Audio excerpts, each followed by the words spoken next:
जब भी हम एग्ज़ाम की तैयारी करते हैं तो मेजॉरिटी ऑफ सेक्शन, बहुत ज़रूरी बात, मेजॉरिटी ऑफ सेक्शन में स्टूडेंट्स को मैं देखता हूँ कि वो रिजल्ट ऑब्सेस्ड होते हैं। क्या ऑब्सेस्ड होते हैं? रिजल्ट, यानी परिणाम क्या हो, परिणाम क्या हो। अच्छा एक बात बताइए, परिणाम पर आपका कितना कंट्रोल है? 100% की 0%? आपका कोई कंट्रोल नहीं, आपका कोई कंट्रोल नहीं। तो ज़्यादातर स्टूडेंट जो कि एग्ज़ाम की तैयारी से पहले परिणाम यानी रिजल्ट ऑब्सेस्ड होते हैं, वो एक्चुअली एक रॉन्ग टारगेट को अचीव करना चाहते हैं। आपके पास आपके रिजल्ट को अचीव करने का कोई डेस्टिनेशन नहीं है। आपके पास सिर्फ एक ही तरीका है और आपका है एफर्ट, यानी कि प्रयास। आप कितना प्रयास कर सकते हैं वही कर सकते हैं, रिजल्ट आप उसको चेंज नहीं कर सकते। एम आई राइट और रॉन्ग? अब हमें ध्यान रखना है कि हमारे हाथ में क्या है, यानी कि हमें रिजल्ट ऑब्सेशन से हटकर हमें अपने प्रोसेस के ऑब्सेशन पर जाना होगा। इंस्टेड ऑफ मेकिंग और engaging more on result, we should skip towards the process of preparation.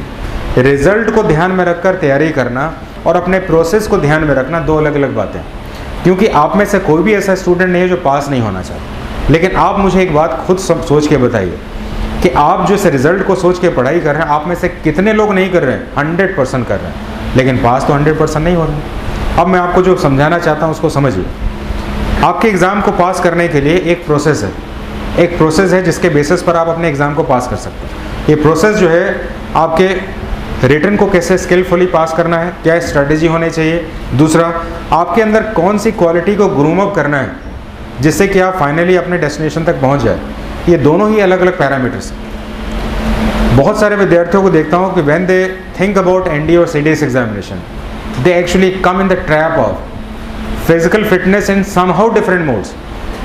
वो कुछ ऐसे टास्क में खुद को इंगेज कर लेते हैं जिसका एनडीए सीडीएस से कोई मतलब नहीं, दूर दूर तक मतलब नहीं। हर एक बच्चे को पता होना चाहिए कि आपके एनडीए और सीडीएस में फिजिकल फिटनेस करके कोई टेस्ट नहीं होता। आपका एक एसएसबी इंटरव्यू होता है जिसमें कि फिजिकल फिटनेस सिर्फ 10 ऑब्स्टिकल टेस्ट होता है, जिसमें रस्सी उस्सी चढ़ने का 3 मिनट का टेस्ट होता है और उसमें कोई दौड़ भाग नहीं होता। कृपया करके आप अपने आप को वैसा इंगेज मत करिए, क्योंकि आपका बेसिक इंटेलिजेंस हैम्पर हो। प्रोसेस में क्या करिए, प्रोसेस में आपको रिटन और इंटरव्यू दोनों की तैयारी करनी चाहिए। रिटन और इंटरव्यू में खासकर पर्सनालिटी डेवलपमेंट पर आपको काम करना होगा। Let me give one example. सबसे ज़्यादा समय क्या लगता है आपके इंटरव्यूज़ में? सपोज मैं आपसे कहूँ कि honest people are required for the commission. कैसे लोग चाहिए?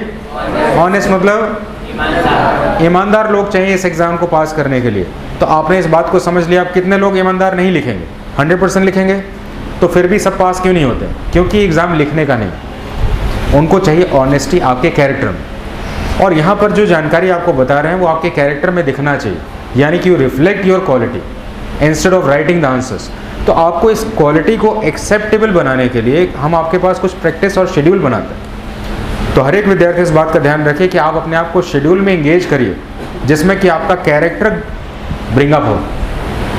अगर आपका कैरेक्टर ब्रॉट आउट नहीं होगा आपके बेसिक डोमेन से, तो आप आंसर्स लिखकर इस एग्ज़ाम को पास नहीं कर सकते। और इसलिए इस एग्ज़ाम की तैयारी के लिए रिजल्ट को ध्यान में रखकर तैयारी करने की जगह पर प्रोसेस को ध्यान में रखकर तैयारी करना चाहिए, क्योंकि रिजल्ट पर आपका कंट्रोल ना के बराबर है, लेकिन प्रोसेस डे 1 इनफैक्ट आज से अभी से शुरू हो सकता है, लेकिन रिजल्ट नहीं हो सकता।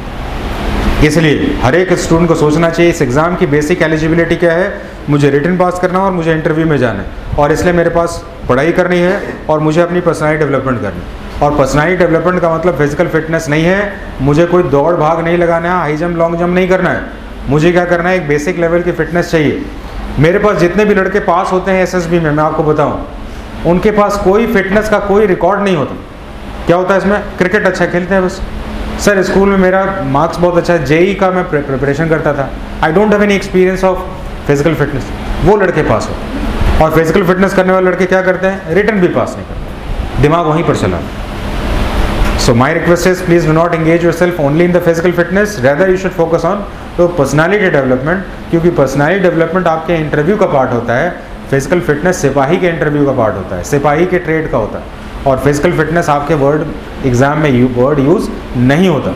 आपके पास उस वर्ड को कहा जाता है पर्सनालिटी डेवलपमेंट। और उस पर्सनालिटी डेवलपमेंट में हर एक बच्चा जो आज की स्टेट में है उतना अपने आप में काफ़ी है, क्योंकि बाद में सिलेक्शन होने के बाद तैयारी बाद में हो सकती है, वो सब आपको करवा दिया जाएगा, सिस्टम कराएगा आपको। उससे पहले आप एंगेज करेंगे तो ये वाला सिस्टम कॉम्प्रोमाइज़ हो जाए। तो kindly don't engage yourself in that, क्योंकि आपकी एनर्जी हमें चाहिए किसके लिए? एग्ज़ाम को क्वालिफाई करने।